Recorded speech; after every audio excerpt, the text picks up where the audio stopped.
hermanos queridos, Dios les bendiga, qué alegría saludarlos, estamos muy contentos porque hoy comienza el primer día de la semana. Bueno, hoy no, realmente con la puesta del sol de ayer, pero hoy es el primer día de la semana. Tenemos muchas Ujú. ocupaciones. Hoy comenzamos algunos a trabajar, otros a planear nuestro trabajo. Así es. En mi lugar, pues la verdad, Fabio, yo ya no tengo días de descanso, solo tengo un día de reposo que es el sábado, Gloria a pero Dios. días de descanso ya no tengo.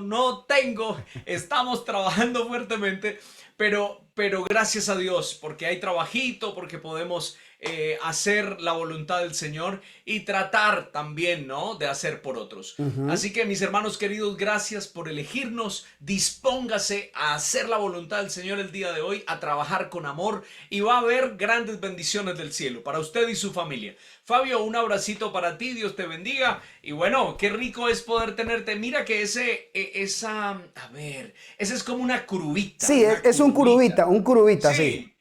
Sí, se te ve lindo, se te ve lindo. Ujú. Ya va a ver que muchos hermanos y hermanitas también lo van a decir. Gracias, compadre, lo aprecio mucho. Contento de estar aquí ya en Palabra Viva. No le vamos a restar tiempo, hermanos, porque hay mucho por decir. Gracias por venir. Suscríbanse al canal, comenten, compartan, para que disfruten del podcast que hacemos aquí nosotros estudiando la lección de escuela sabática. Así que Dios me lo bendiga. Betico, lo aprecio mucho. Oremos entonces para que empecemos. Sí, Vamos a señor. orar. Oremos. Maravilloso nuestro Dios, Señor. Gracias por todas sus bondades y sus misericordias. Gracias por tenernos en este primer día de la semana con disposición y buena actitud para aprender de la palabra, para que estas historias, particularmente la de Ruth, que estudiaremos hoy, Señor, pues nos aliente y nos animen a permanecer siempre firmes y fieles, entendiendo que todo es un hilo profético, Dios mío, buscando salvar a la raza humana. Pues acompáñenos, Señor, y si hay alguien hoy que está enfermo o en dificultades en tu pueblo o esas personas que se acercan aquí a alimentarse espiritualmente en este ministerio, pues que tu mano sanadora, de acuerdo a tu voluntad, pueda estar sobre ellos. Lo pedimos todo en el nombre de Jesús. Amén y amén. Amén, amén, gloria al Señor. Fabio, gracias por esa oración tan bonita que nos Amén. conecta con el repaso de lección de hoy. Fabio, ¿has escuchado un adagio popular? Ahora pensando en los adagios me acordé del pastor, de los muchos que el pastor Sí, nos comentaba aquí, ¿no? sí. Nos contaba. Fabio, ¿has escuchado ese adagio popular que dice, en casa de herrero, asadón de palo? Pero por supuesto, compadre, por supuesto. Muchas Yo veces. creo que, yo creo que muchos de nuestros hermanos también se identifican con este adagio popular, ¿no? Estoy seguro que sí. Estoy Pues seguro que sí. justamente, Fabio, esa declaración se asocia muchísimo al título de la lección de hoy. Hambre en la casa del pan. Hambre en la casa del pan. En Pero definitiva, ¿por sí. qué hambre en la casa del pan? Bueno, no olvidemos que el Señor hizo promesas preciosas a su pueblo y les dijo que nunca les faltaría. Solo que Ujú. el Señor puso algunas condiciones para que eso nunca ocurriera, Ok. ¿no? Y pues siempre que el pueblo hizo lo que quisieron, no la voluntad del Señor, entonces pasaron penurias. Y Ujú. justamente, Fabio, el libro de Ruth comienza en el versículo 1 describiéndonos esa Sí, situación. señor. Capítulo 1, versículo 1 de Ruth dice, en los días en que gobernaban los jueces, hubo hambre en la tierra. Ojo pues, porque aquí hay algunas cositas claves. Dice, en los días en que gobernaban los jueces, hubo hambre en la tierra. Si hubo hambre, fue porque hubo pecado. Claro, En el total. pueblo de Israel era así. Ujú. Y si hubo pecado, era porque los jueces lo estaban permitiendo. No, no habían hecho bien la labor. Sí, señor. Correcto. Ahora, Fabio, ahora, nosotros somos el pueblo de Dios. Y en el pueblo de Dios, hoy, en la actualidad, hay pecado. Y mucho de ese pecado tiene que ver porque los líderes del pueblo de Dios hoy lo están permitiendo. Ahora, se vienen desgracias sobre esta tierra. Ujú. Que el Señor cuida y protege sus hijos. Sí, pero sus hijos fieles, los que están haciendo su voluntad, no olvidemos que los que se libraron de la muerte de los primogénitos habían puesto en sus dinteles de las puertas la sangre del cordero que el Señor les había dicho.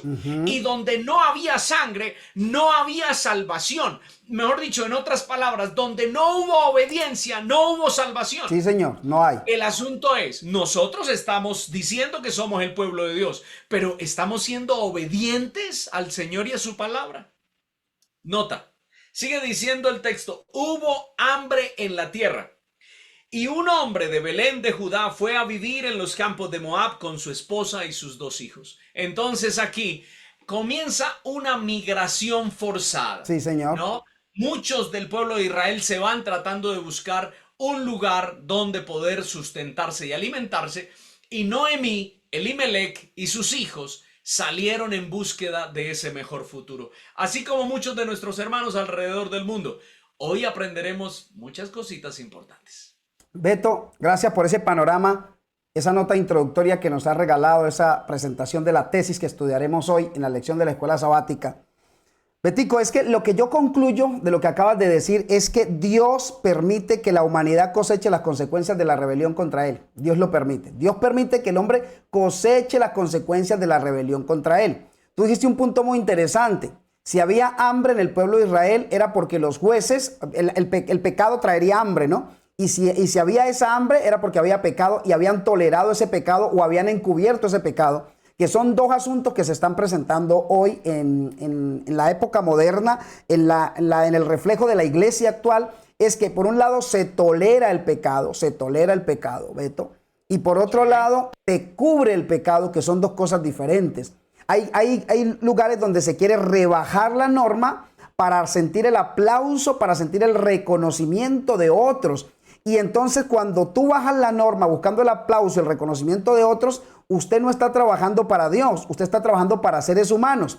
Y por eso la Biblia nos deja muy claro que nosotros no nos salva. Tú decías el sábado, el que no deja padre, madre, hijos, hermanos y amigos no es digno de mí. Entonces cuando un líder permite que se rebaje la norma, Dios un día le va a decir, usted no es digno de mí, porque usted puso normas para usted, para agradarse a usted o para agradarle a otros, no para darme el regocijo y para darme esa alegría a mí. Así que lo primero que concluyo es eso, ¿no? Que había esa situación en Israel. Número 2, que vino el hambre, y el hambre vino porque Dios de alguna manera permitió que Israel cosechara las consecuencias de su desobediencia a Dios. Como hoy también, Betico, la tierra está cosechando la consecuencia de la desobediencia a Dios.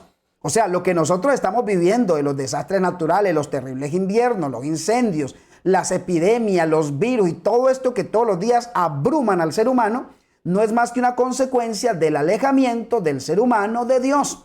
Porque cada vez que el ser humano se aleja de Dios tiene que buscar su propio resguardo. Y para buscar su propio resguardo pone su propia inteligencia, pone su propia sabiduría. Y la sabiduría del ser humano, o la inteligencia, porque la sabiduría solamente viene por el temor de Dios. Cuando yo pongo mi sabiduría o mi conocimiento lejos de Dios, lo único que viene es desgracia, desgracia. Para la muestra, pues un botón. Los hombres que estaban construyendo la Torre de Babel eran hombres con conocimiento, esto. Claro. Esos no eran cualquiera, eran hombres con conocimiento. Construir esa torre en ese momento, uno la ve hoy y dice, sí, estaban construyendo un edificio. No, pero es que una cosa es construir un edificio hoy y otra es construirlo allá hace más de 5.000, 6.000 años, Betico. Es una cosa muy diferente, ¿no? Entonces esos hombres tenían una inteligencia, pero la inteligencia sin Dios trae desgracias. ¿Qué desgracia trajo? Pues la confusión. La inteligencia sin Dios trae exactamente eso, trae confusión, trae ese caos en la tierra. Ahora, Beto, mira, hoy hay en el mundo también hambre espiritual. Hay hambre espiritual en el mundo. Yo lo hago aquí en analogía, no el hambre espiritual. Porque ¿qué implicaciones tiene eso para el pueblo de Dios? Lo he escrito aquí, Beto. Muchos cristianos también están sufriendo, pero por falta de alimento espiritual. ¿Y por qué están sufriendo por falta de alimento espiritual, Beto? Por falta de fe. Porque no hemos comprendido que el justo vivirá por la fe. Ahora, quiero aclarar 2 puntos aquí muy interesantes para que no se vaya a desviar el asunto. Necesariamente cuando hay sufrimiento hoy en una casa, en un hogar o en una persona, no necesariamente es por el pecado de esa persona. Porque hay personas que han atrevido a decir eso, no, este cristiano cómo puede estar atravesando esa lucha, cómo se puede quedar sin trabajo, pero cómo puede ser que esté atravesando esa crisis si es que es un hijo de Dios. Hermanos, hoy las crisis que vivimos no son necesariamente por un pecado personal, son por la condición del pecado global en la tierra, por la desgracia que trajo el pecado. Entonces, para que quitemos ese concepto sucio y feo de juzgar a las personas cuando atraviesan una lucha y nosotros empezamos a juzgarlos. No es que es por pecador. No, mis hermanos, no necesariamente. Se enfermó, quién sabe qué pecado tiene. No, mis hermanos. Pablo estaba enfermo, Eliseo estaba enfermo y muchos hombres de la Biblia se enfermaron y no era necesariamente por su pecado, sino que es la condición natural de la intromisión del pecado en la tierra. Beto, también se menciona ahí en Ruth 1, versículos 1 al 5, se menciona la migración a Moab, que era una tierra pagana, Moab, una tierra pagana. Esa decisión está basada, Beto, en la necesidad, no en la fe, que a veces nosotros buscando llenarnos desplazamos la fe. No sé si me estoy haciendo entender. Sí, buscando claro, sí. Comodidad, desplazamos la fe. Es el ejemplo del que dice, pero me tocó estudiar el sábado, porque es que el viernes en la noche, porque es que yo qué hacía para terminar mi carrera. Pero es que, hermano Fori, Dios me entiende, hermano Fori, Dios me entiende. Es que me tocó ir a trabajar un viernes de noche, me tocó trabajar el sábado, pero fue solo uno, hermano Fori, solo uno. Porque es que si no me iban a despedir del trabajo, si no me iban a echar. Hermano Fori, ¿yo cómo voy a sostener a la familia? Hermano Fori, es que me tocó ir a hacer ese trabajo. Hermano, porque usted está pensando en satisfacer su necesidad, no está basado en la fe. Las personas buscan soluciones en sistemas mundanos, ¿cierto? Y eso hace que se pierda entonces el liderazgo, la fe y todo lo que hemos estructurado en nuestro Dios. El pueblo de Dios, Beto, hoy también corre el riesgo de depender del mundo más que de Dios. ¿Y cuando el pueblo está pensando en hacer eso? Beto, curiosamente, cuando el mundo amenaza. Cuando el mundo amenaza de que no tienes esto, no vas a tener lo otro, no vas a tener esto, entonces la fe empieza a verse desplazada. Y eso va a pasar al final de los tiempos. Por eso este libro de Esther y el libro de Ruth son demasiado proféticos. Porque al final del tiempo, Beto, también va a haber un desplazamiento. Al final del tiempo también va a haber hambre, también va a haber crisis, también van a haber epidemias. Y el pueblo de Dios tiene que tomar una decisión. O me baso en la fe o me baso en la comodidad. Vendrá marca de la bestia, hermano. Eso es innegable. Eso es un tema que lo hemos estudiado y cada día lo confirma más la palabra de Dios. Vendrá marca de la bestia. O adoras a Dios o adoras al diablo. Pero yo no me voy a postrar ante el diablo. No es que quien dijo que la marca de la bestia era postrarse ante el diablo de manera física. No, es simplemente aceptar lineamientos de hombres. Así como le pasó aquí a este pueblo, que aceptaron los lineamientos de los hombres y por eso vino entonces el pecado. Vino la destrucción. Fabio, sí. Y mira que hay una enfermedad hoy, Fabio. Hay una enfermedad hoy muy peligrosa en la iglesia. Fabio, es cierto que el pueblo tiene hambre. Es cierto. Pero es cierto que el pueblo, ¿qué está buscando de comer? Ah, claro. ¿O qué le están dando de comer al pueblo? Por eso, las dos cosas, ¿no? Las dos cosas. ¿Qué está buscando para comer o qué se le está dando de comer? Claro. El asunto aquí es, Fabio, que nosotros ya estamos acostumbrados hoy, en este siglo, a comer comida chatarra. ¿No? Entonces ya vamos y nos comemos una pizza, entonces ya vamos y nos comemos, ¿cierto? Sí. Comida que normalmente se le llama comida chatarra, comida de la calle que tú comes en cualquier momento. Fabio, espiritualmente nosotros estamos también tratando de llenar nuestra vida espiritual con comida chatarra. Sí, señor, totalmente de acuerdo. ¿Y cuál es esa comida chatarra? Ese evangelismo barato que están ofertando, mejor dicho, que el diablo está ofertando y que le está yendo súper bien. Porque hoy la gente quiere escuchar. Es el evangelio que quieren. Hoy la gente quiere escuchar de salvación, hoy la gente quiere escuchar de amor, hoy la gente quiere escuchar de inclusión, pero la gente no quiere escuchar de justicia y juicio. No. La gente no quiere escuchar que Dios al final va a tomar una decisión con los seres humanos, los obedientes a un lado, los desobedientes al otro. Eso no, porque quieren un cristianismo a su manera, quieren un alimento a su manera. Es como si... a ver, la gente fuera a un restaurante, ¿no? Y se ofertara mucha cantidad de comida y tú eliges, a eso se le llama un buffet, ¿no? Un buffet. Entonces usted llega y usted elige lo que usted quiere y lo que no, no. Eso es lo que nosotros estamos buscando hoy en el cristianismo moderno. Yo quiero esta parte del evangelio, yo esto no. Esta otra sí me gusta, esto no. Y eso es lo que estamos consumiendo. Ahora, Fabio, otra cosa. ¿Ibas a decir algo? No, te estoy asintiendo que estoy muy de acuerdo con lo que estás hablando. Vale, perfecto. Fabio, otra cosa. nosotros, Fabio, nosotros estamos cometiendo un error gravísimo hoy, los cristianos de este tiempo.